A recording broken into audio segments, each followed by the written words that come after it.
ಬುಕ್ಕಾಪಟ್ಟಣವು ತುಮಕೂರು ಜಿಲ್ಲೆಯ ಸಿರಾ ತಾಲ್ಲೂಕಿನ ಒಂದು ಐತಿಹಾಸಿಕ ಗ್ರಾಮವಾಗಿದೆ.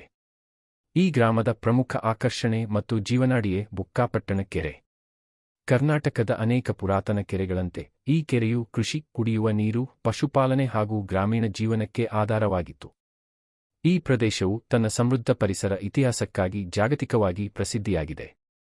ಇದೇ ಪ್ರದೇಶದಲ್ಲಿ 2019ರಲ್ಲಿ ಭಾರತೀಯ ಚಿಂಕಾರ ಜಿಂಕೆಯನ್ನು ಸಂರಕ್ಷಿಸಲು ಬುಕ್ಕಾಪಟ್ಟಣ ಚಿಂಕಾರ ವನ್ಯಜೀವಿ ಅಭಯಾರಣ್ಯ ಸ್ಥಾಪಿಸಲಾಯಿತು.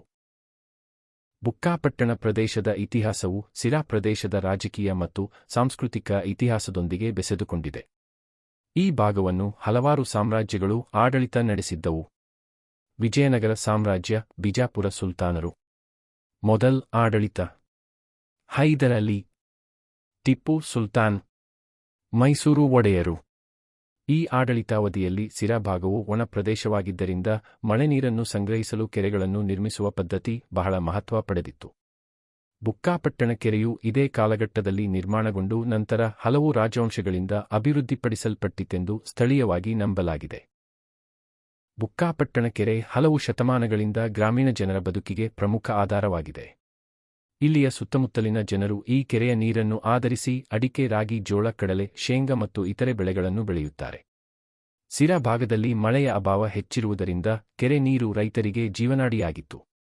ಗ್ರಾಮದ ಜನರು ಮತ್ತು ಪಶುಗಳಿಗೆ ನೀರಿನ ಮೂಲವಾಗಿಯೂ ಕೆರೆ ಬಳಸಲಾಗುತ್ತಿತ್ತು. ಹಿಂದೆ ಗ್ರಾಮಗಳಲ್ಲಿ ಬಾವಿಗಳು ಮತ್ತು ಕೆರೆಗಳೇ ಪ್ರಮುಖ ನೀರಿನ ಮೂಲವಾಗಿದ್ದವು.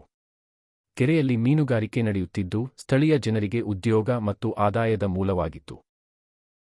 ಬುಕ್ಕಾಪಟ್ಟಣ ಪ್ರದೇಶವು ನಂತರ ವನ್ಯಜೀವಿಗಳಿಗಾಗಿ ಪ್ರಸಿದ್ಧಿಯಾಯಿತು.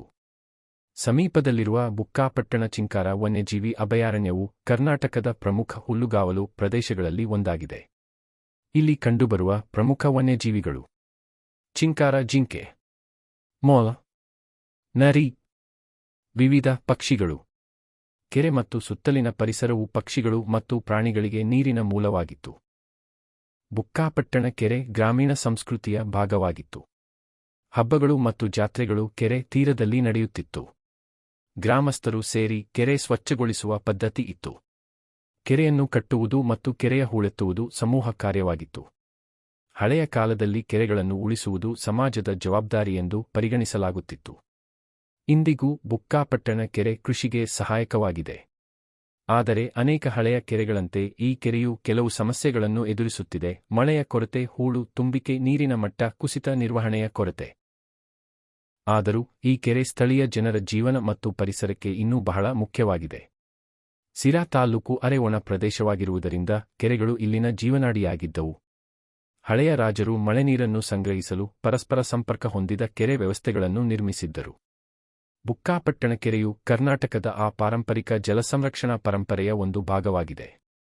ಈ ಪ್ರದೇಶವು ಖನಿಜ ಸಂಪತ್ತಿನ ದೃಷ್ಟಿಯಿಂದಲೂ ಐತಿಹಾಸಿಕ ಮಹತ್ವ ಹೊಂದಿದೆ. ವಿಶೇಷವಾಗಿ ಚಿನ್ನದ ಅನ್ವೇಷಣೆಗೆ ಸಂಬಂಧಿಸಿದ ಭೂವೈಜ್ಞಾನಿಕ ಸಮೀಕ್ಷೆಗಳನ್ನು ಇಲ್ಲಿ ನಡೆಸಲಾಗಿತ್ತು.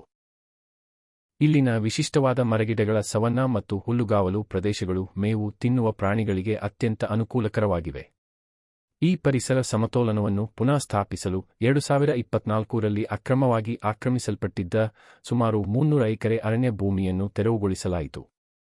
ಈ ಪ್ರದೇಶವನ್ನು ಕರ್ನಾಟಕದ 2ನೇ ಚಿಂಕಾರ ವನ್ಯಜೀವಿ ಅಭಯಾರಣ್ಯವೆಂದು ಘೋಷಿಸಲಾಗಿದೆ.